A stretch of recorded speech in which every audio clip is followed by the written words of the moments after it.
Welcome to How's the Market, a podcast from your friends here at Keeping Current Matters. Today, we have a treat. We get to sit down with Odeta Kushi. She is the Deputy Chief Economist at First American. And I would say this, when we started the podcast, I thought about Odeta. She does such a good job of taking the economic piece of housing and making it easy to understand. It's what we do at KCM, and certainly we rely on her and First American to do that well. So here are a couple things we're going to talk about. First of all, inflation. What impacts it and where we're heading based on where we are right now. Second, we're going to cover the supply and demand issue. Odeta's going to give you a lot of really the economics behind supply and demand, and we're going to finish and talk about builders and baby boomers and the trends in this country. You're going to enjoy it, so let's hop in. Odeta, I'm excited to have you on the podcast. Thank you for making time to join today. Well, thanks for having me, David. It's great to be here. Well, thank you. You know, when I think about what we do at Keeping Current Matters, How's the Market podcast, I have been looking forward to having you on since we started, because you are somebody in the industry, certainly who has devoted their life to real estate and homeownership and the economic aspects of that, and you're able to explain it in a way that folks can understand it. And well, that is a unique gift. Thanks for saying that. I mean, that's the goal, right? Is to take a lot of these sometimes complicated economic concepts and complicated data analysis and make it understandable to the general public. So I'm glad to hear it. Well, we are grateful for all the work that you do. You know, we quote you and Mark and First American all the time at Keeping Current Matters. So thank you for that. And I guess the place that I would just love to start and have a conversation, folks listening to this, maybe they're an agent right now, a loan officer, somebody in the title business, somebody working with people that are thinking about buying and selling homes. And we've come out of a couple of years that have been, we've called them kind of the unicorn years here at Keeping Current Matters. They've been very, very different years than past in our business. And now the market has shifted over the last year. And where do you see the real estate business as we sit right now? We've come through the summer, we're here in the fall. Where do you see things as we've kind of made this shift? So you mentioned the last 2 years. There's a concept in economics known as anchoring bias, right? Where we anchor our expectations to the most recent experience. And so the market of the last 2 years was the exception, not the rule. More than 20% annual house price growth certainly isn't sustainable in the long run. Multiple offer bidding wars, a very, very hot market is not necessarily the normal, nor what we should be aiming for, right? That was an unprecedented market. But I think we're certainly in a period of transition right now. 7% mortgage rates, not new. Right? Historically, mortgage rates have averaged between 7 to 8%. So it's not that the mortgage rate environment is abnormal. It's that we went from 3% to 7% very, very quickly and did not allow house prices to adjust to that new reality. And so we happen to be in an environment of 7% mortgage rates and still very high house prices. And of course, those 3% mortgage rates, more than 90% of home buyers locked into 3%, 4% mortgage rates, and they're just sitting tight right now. I do anticipate that the market will adjust to the new reality, but we're sort of still in that period of transition right now where existing homeowners are hesitant to sell.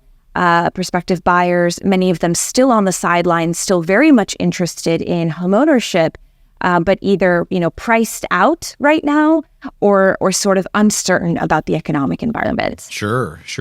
I think the fact of, the quick rise in mortgage rates and sort of the shock there, you talked about people getting used to that. I think consumers, it feels like, and I'd be interested if there's research to back this up, that I think on some level are realizing that is the new normal, like 2 3/4 or 3% on a 30-year fixed, not the normal.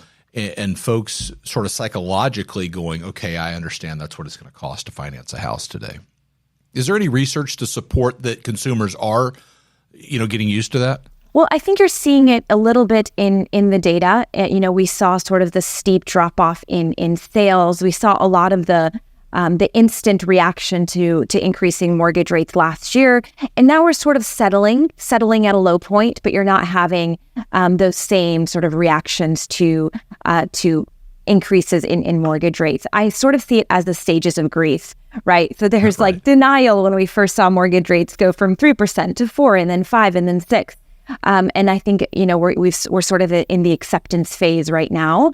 That doesn't make it any easier for prospective buyers, particularly in a market where there are such few homes for sale that we're still seeing multiple offers on homes that are being listed in today's market, which is really keeping a floor on how low prices can go, right? Because in economics, you would think you have this affordability shock through higher mortgage rates. You should see prices adjust downward to those higher mortgage rates. But in our market, we're particularly unique because the buyer is also the seller.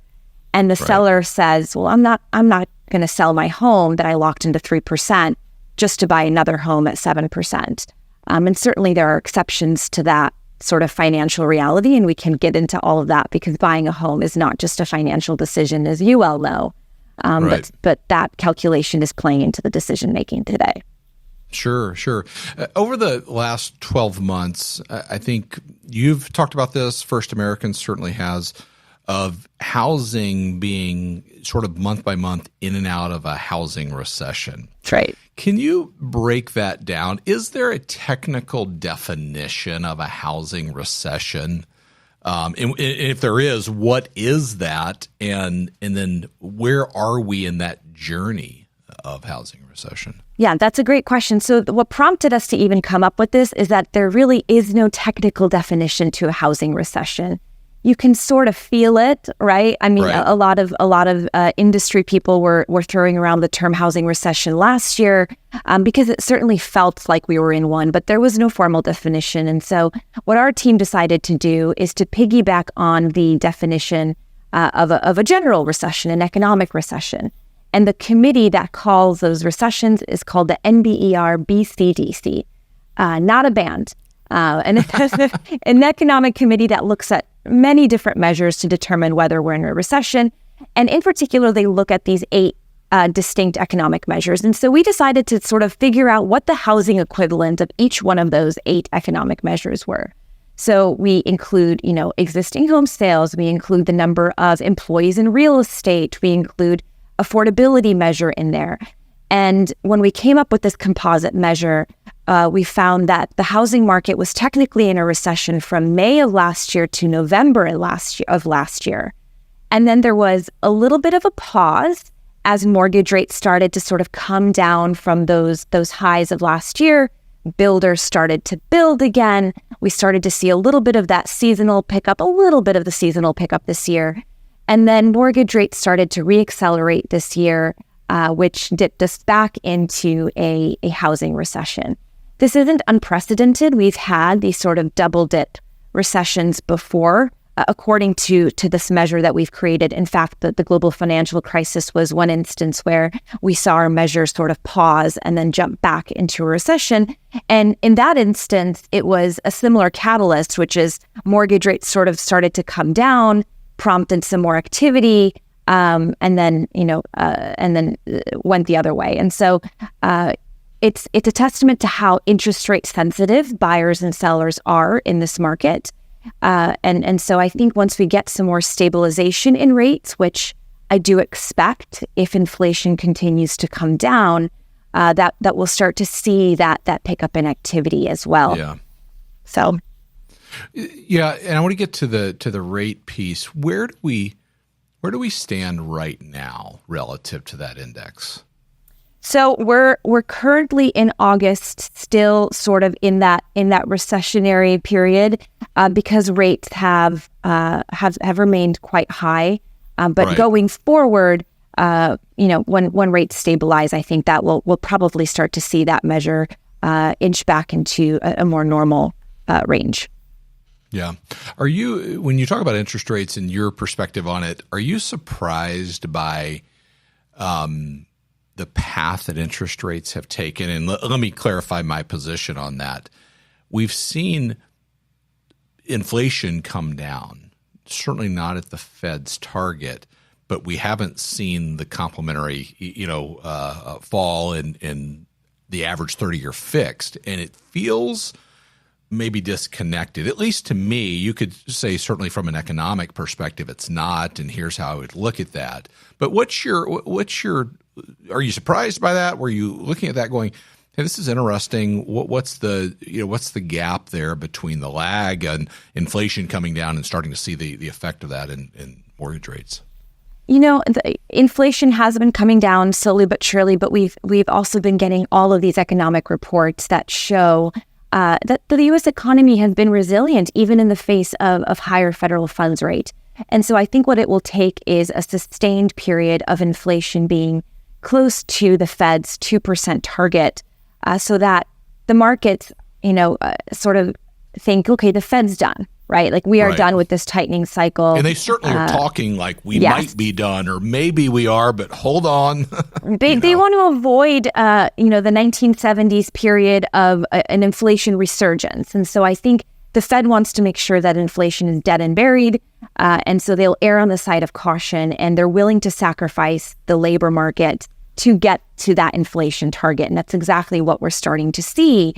But they are hoping to architect what they keep referring to as the soft landing, right? Right. And it's this Goldilocks situation where we can temper inflation, get it back down to that 2% target without throwing the economy into a recession. And so far so good. We've gotten all this labor market data that shows we're slowing the labor market, but we're slowing the labor market through fewer job openings. In other words, firms are, closing open recs rather than through more layoffs. And so that's one way that we can achieve the soft landing, is by slowing the labor market through fewer job openings rather than more layoffs. And like I said, so far so good. I know there are pockets of the labor market, certainly in our industry, that's very interest rate sensitive, that's experienced sort of the brunt of a lot of the labor market decline. But in general, when we zoom out, the labor market remains quite healthy. And in fact, there's still an imbalance in labor demand versus labor supply, which is keeping some upward pressure on wages. Yeah, I appreciate you saying that, the Fed is kind of saying, hey, we might be done. It's almost like the policy talk, the synchronized swimming of those that are out there talking on behalf of the Fed to say, hey, things look good, but we might not be done. So you mentioned they want to see a sustained period. What is that, like 2 months? Is that 6 months? What is a sustained period that they want to see to say, hey, we think we have this fairly under control? I think so. At this point, the data, they're very data dependent. So they're looking at every incoming piece of information, labor market data, economic data, to make sure that the economy is slowing appropriately. The long and variable lags of monetary policy are making their way through the economy. And that when we get to, there's no signs of a wage price spiral, which is, of course, the Fed's primary fear. And so they're looking at wages, making sure there's a sustained deceleration in wage growth, making sure that inflation measures are coming down. We know that a big chunk of more than 30% of that CPI, the Consumer Price Index measure, is shelter inflation, right? It's our industry. And shelter inflation is measured with a lag in that CPI by about a year. So we know that rents have come down. That shelter component of the CPI is mostly composed of rent. We know that real-time observed rents are coming down. And that's not quite yet reflected in that shelter component of the CPI. And so that we know will drag the overall inflation number lower in the months to come and into 2024. But like I said, the Fed really wants to make sure that inflation is gone. And I think they'll keep rates, even if they don't increase rates, I think they'll probably keep rates at a high level for some time before they cut. Yeah, It's interesting to think about that. The question that I've always had, I would love to hear your perspective on it from an economic perspective, is where on the list when the Fed is looking at things at housing? Because I feel like it's over what we've come out of where we started talking just a few minutes ago, the last 2 years. It's number one. I don't know if that's true, but I've felt like, you know what, they're looking at housing because housing has such an economic impact in this country, significant economic impact. And the last thing they want is to see, a resurgence of the, sort of the fire to take off and cause what we saw over the last couple of years. And I think if we're honest, we have to realize that our business and housing in a market that from an appreciation standpoint was unhealthy contributed to a lot of that inflation. So would you agree with that? Is housing, do you think they're like, okay, we're really looking at housing right now and making sure that's, in check? I think so. I think that shelter is a primary focus for the Federal Reserve because we are so interest rate sensitive as a sector. There's a couple of interesting nuanced points about that. We're not as interest rate sensitive as other countries because the 30-year fixed rate mortgage is an inflation hedge. So when the Fed increases interest rates, most of us, right, 66% is the homeownership rate in the U.S. Most of those folks are locked into 30-year fixed rate mortgages, and a big chunk of them are locked into very low 30-year fixed rate mortgages. And so everything around us is getting more expensive, but our shelter costs are fixed. And so the Fed is trying to impact shelter, but can't really impact 66% of us, right? Because we're all locked in. Whereas in other countries that are have adjustable rate mortgages, they're seeing the impact of higher interest rates really flow through the economy a little bit quicker. Not quite so in the U.S., but of course for construction workers, for example, there is this sort of irony of, well, the Fed is trying to get the housing market to be more balanced, but in increasing interest rates is sort of causing builders to pull back. And as we know, what we need to create a more balanced market is more homes. We need more supply to meet demand. And so higher interest rates almost have this detrimental effect in the long run to solving the housing issue, which is we don't have enough homes to meet all the demand in this country. Right. What's your perspective on that point right there? Because I want to talk about affordability in just a minute, but what fixes that issue of undersupply? I mean, certainly we could say builders need to build more and we need more units, but it's pretty clear, depending on who you look at, the undersupply in this country is significant to the tune of millions. I'd love to hear First American's perspective on that, but also what solves that? Because it's not something overnight that gets solved. No, and there's no silver bullet solution, I think, to the supply shortage in this country. Certainly everyone has their estimate, but to your point, it's a large gap between supply and demand. We're currently in a demographic period where the largest living generation, the millennial generation, continues to age into their prime home buying years. They're doing a little bit later than their generational predecessors, but nevertheless, they're in their early 30s and they're starting to get married and have kids and think about buying that first home. And so we have this massive generational wave and not enough homes to meet that demand, and certainly not in the places where people want to live. And I think that's a nuanced point, right? We don't have as many homes where we see that there's net in-migration, where we have where people want to live. And building more homes is right now the way to do that. And there's a lot of regulatory hurdles to building more homes. There's a lot of political pushback to building more homes. There's this advocacy for light touch density, being able to build, duplexes and triplexes and attached single family homes to be able to build more in places where people want to live.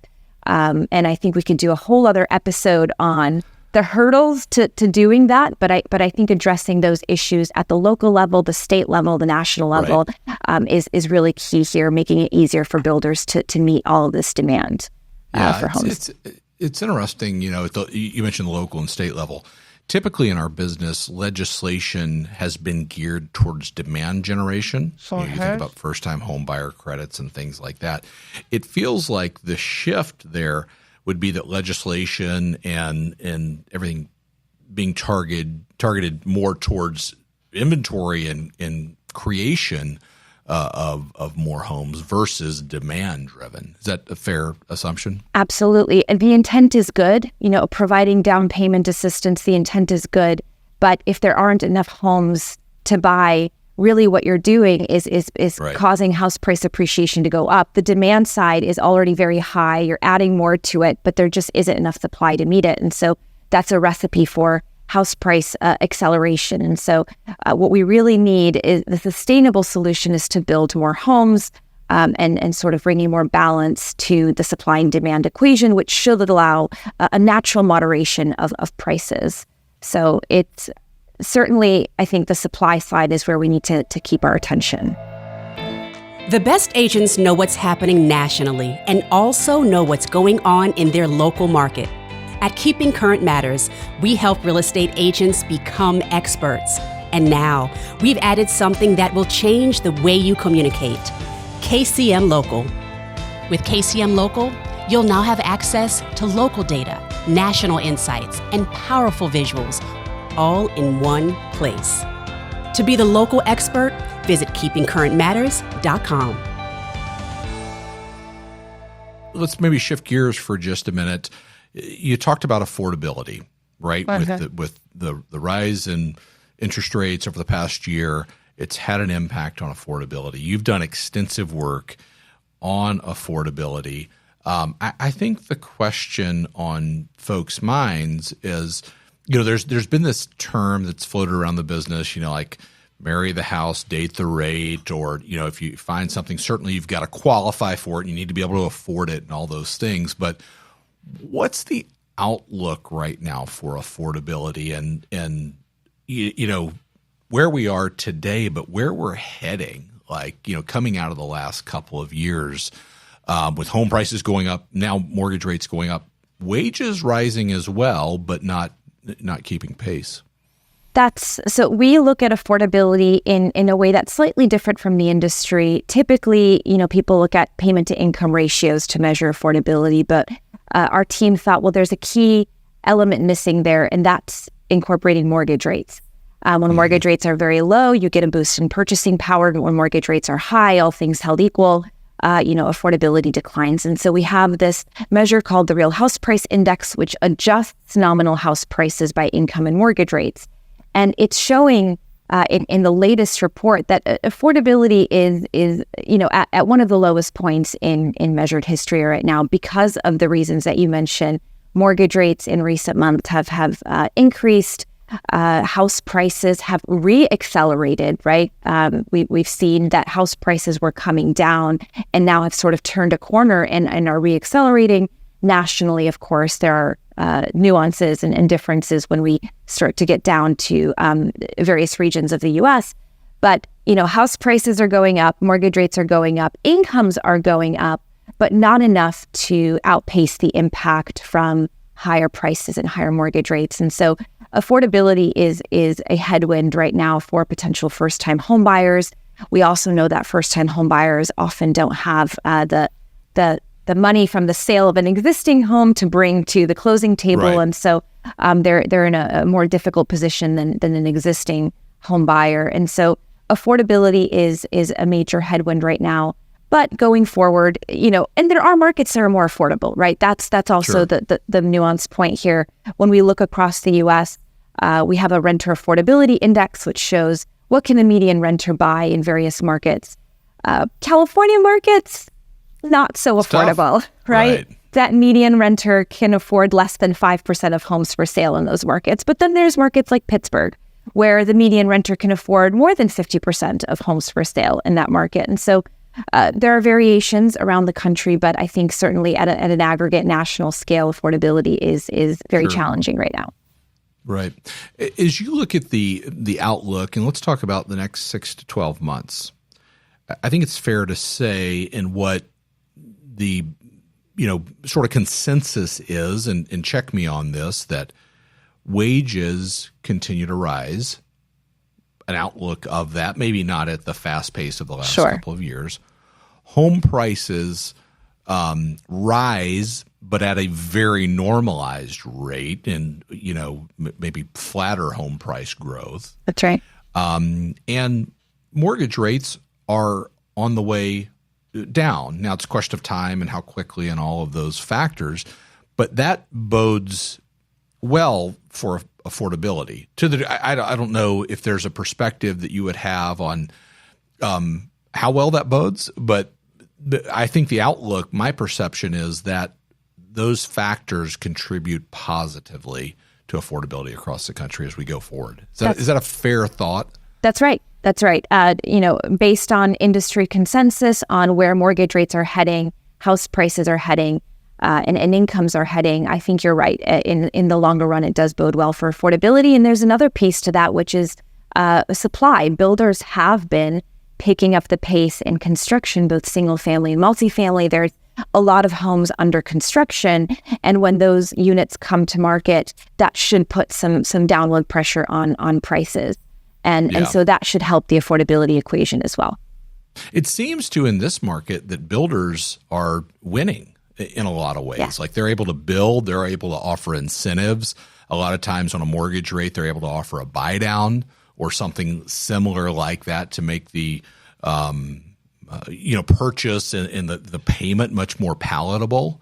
But it certainly seems like builders are winning right now. That's right. I mean, historically, 90% of inventory of homes for sale in this country was existing homes, inventory of existing homes. That's down to 70%, which means that builders went from having 10% inventory share to 30% inventory share. Part of that is because existing homeowners just aren't selling. And part of that is because builders have been working away, building more homes. And so inventory has picked up of new homes.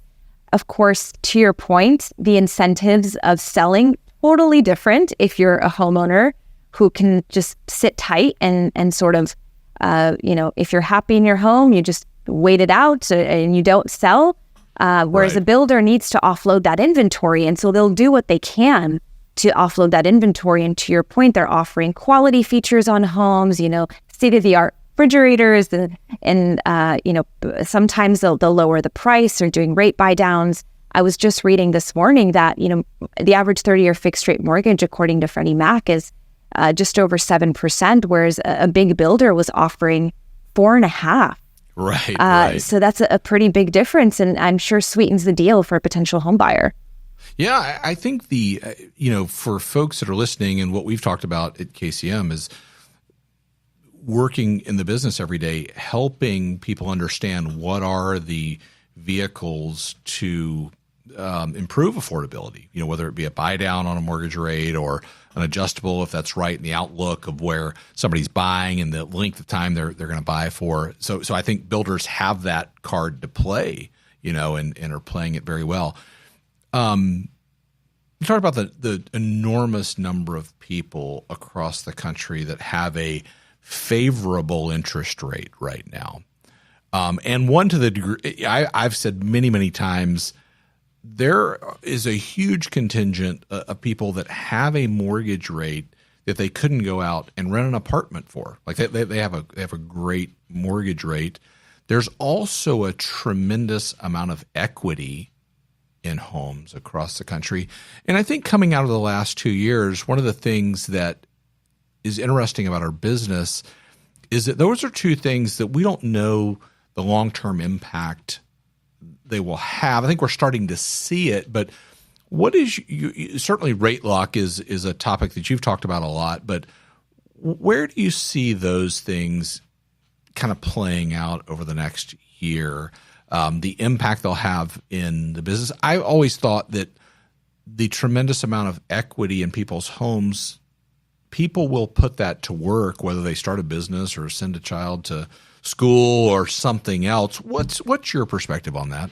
So we talk a lot about the rate lock-in effect, and one thing that I think we can be louder about is some of the mitigating factors to that rate lock-in effect, and one of those is equity, right? If you have enough equity in your home, even if you're rate locked in, you can bring some of that equity offer a higher down payment that can sort of offset some of the impact from the higher mortgage rates, right? And so the fact that we are near record levels of equity, down from the peak a little bit at an aggregate level, but still very, very high historical levels of equity, that means that that's sort of a mitigating factor to this rate lock-in effect, especially if you're moving to a more affordable place, right? If you're moving from, I'm sitting in Washington, D.C., if you're moving from Washington, D.C. to, Rochester, New York, where my parents are, that would certainly help if you're sitting on a ton of equity. We also often forget that 42% of owned homes in the U.S. are owned free and clear. They don't have a mortgage on that property, and that share typically surprises people. But it's quite a high number. Now, most of those free and clear homeowners are older homeowners, mostly baby boomers, bought their home a long time ago, sitting on a lot of equity. And so when they decide to sell, will probably be a bit of it'll be a slow influx of those baby boomers selling that home. But that's another mitigating factor of to the rate lock-in effect. We talk a lot about demographics when we talk about housing, and we have this wave of millennials right now, but we'll also have baby boomers starting to age out of homeownership. We don't know exactly when, because older generations are not behaving as previous generations, because we simply they can age in their homes, right? Their home suits their needs. We have all of this technological advancements that allow people to live in their homes for longer. But, let's say 80 is when we start to see people downsize out of their homes. That'll start happening. The peak of the baby boomers will hit that 80 in 2030s. And so we'll start to see sort of in the long run, baby boomers start to sell their homes around that time. And those are homes in prime locations, right? They might need some work, but they'll be in these prime locations, and that'll be new supply added to the market as well. Yeah. You bring up an interesting point, because this, the fact that people are living longer, they're living in their homes longer, and I think most times if you see somebody in our business, maybe an economist or somebody that would say, hey, we need to be careful that we're not overbuilding in this country right now because we're so undersupplied, overbuilding. Most times they bring that into the equation, that is a sort of pocket of inventory that will come to market in the next 5 to 10 years or whatever that time frame is. Is there any number on what that, how many of those homes would come to market, what that looks like? Because that's an argument that's made out there at times. Like if we build too many and then, a lot of that inventory comes to market, then we in a situation where we're overbuilt. We're in such a deficit right now. A deficit that's been in progress for the last 10 years. When we look at the number of homes, single family, multifamily, and manufactured homes, so truly a comprehensive look at supply in our country relative to household formation, we see that we were overbuilding relative to demand until about 2008, when the situation reversed and we started to underbuild relative to demand. So we started to whittle away at the surplus that we had built until 2008, until we started to build a deficit. And that deficit has just been growing.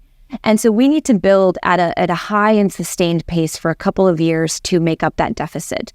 I don't have a number for you in terms of how many homes will come to market, but the homes that will, because of the baby boomers aging out, will be a trickle rather than a flood. Right. So imagine, every year we'll get some level of home sales because of these baby boomers aging out. And I think we need to address the immediate need for our country, which is there just are not enough homes to meet the demand for them. Yeah. No doubt. It's a fascinating conversation with household formation and immigration, right? Too. There's that aspect to it. Right. We've got a great graphic that proves that point at KCM that just shows the number of builds each year, and you see visually the dip, in 9, 10, 11, and we've kind of slowly come back. I think last year was the first year in new builds in this country that we had broken above the 50-year average, and starting to come back from that. I know this, but I'd love to hear you share this, because you've told me this before, but you're passionate about home ownership. Where does that passion come from for you? Like the economic piece certainly is your gift, but where does your passion from home ownership come? So, home ownership is a quintessential part of the American dream, right? And it's also a primary driver of wealth creation in our country. Right. The median homeowner has 40 times the wealth of a median renter in this country. I've studied economics. I've studied privatization in school, but I'm also an immigrant to the country, and so home ownership has been a bit of a obsession of mine, right? A passion of mine since I moved to the country, and I recognized all that can come from being a homeowner. You've got your fixed payments, of course. You've got the generational wealth that is built from home ownership, the stability that comes with home ownership, and so I've been studying it ever since. Obviously, a passion growing up. Studied it in school, and continue to do so at my job. No, I appreciate you sharing that. We had a chance with some of our KCM team to have lunch about a year ago, and you shared that story, and it just stuck with me, because you clearly understand the economic piece of it, and you also have this passion to see people become homeowners, and you bring up that point of it is the number one wealth builder of wealth in this country by far. What do you say to somebody right now? I'm sure this happens. People know what you do, Odeta, that says, should we buy a home right now? How do you answer that question? Like, let's say you're somewhere this weekend and somebody says that. How do you answer that question? I say it's a lifestyle choice first and foremost, right? Before anyone even digs into the financials, maybe you and a partner make the decision to buy a home. You've got a neighborhood picked out, and then you start to look at the financials. So if you are in a phase of your life where you're ready to buy a home, and you find a home that you love, that you can afford, right? That payment to paycheck, that monthly payment to paycheck calculation works for you, then it's a good time to buy a home, right? I don't advocate for timing the market. Right. One thing we didn't talk a lot about is that mortgage rates are notoriously difficult to forecast because they're impacted by so many different things, right? They're tied to this 10-year treasury, which is impacted by pandemic and global geopolitical events, wars, all sorts of different global factors impact the long end of that yield curve. And so it's very difficult to forecast mortgage rates. And it's very difficult to time the market, right? So if you find a home that you love and you can afford it and you're comfortable with the payment, then it's a good time to buy a home for you. And that's always my best piece of advice. No, that's good. That's really good. I love the point that you brought into of it's incredibly hard to forecast mortgage rates. I think the constant in that is whoever is doing it is going to be wrong. That's right. It's a humbling experience, let me tell you. Right. It's a question that comes up a lot of times if we're talking about mortgage rates, is people want to know, how often are people correct in that? And like, well, let's not look at that, but no. Because it's incredibly hard to forecast what would be coming ahead because of all the influences in there. But I think the point of not trying to time the market, but rather with home ownership, it's time in the market, right? It's owning a home. It's owning a home over time, because in an inflationary economy, which we've been in, your dollars are the same as the day you bought it, right? Okay. You lock that payment in, and certainly that means so many things. We've talked a lot about the financial benefits, but the non-financial benefits of homeownership, of security, of safety, of pride, that's right. All the things that matter are critically important. Well, that's right. Listen, Odeta, I am super grateful for you taking time out of your busy schedule to join us on the podcast. It's been a thrill, and want to have you back on as you're seeing things in the housing market, so that we can just tap into your wisdom and understanding for folks listening. Well, thanks so much, David. It was a pleasure. I hope to be back, and thanks for all that you and the KCM team do to inform prospective buyers and agents. I'm really grateful for all your work. So thanks for your time. Thank you. That was a great conversation with Odeta. I enjoyed it. I hope you did too. And thank you for tuning in to How's the Market.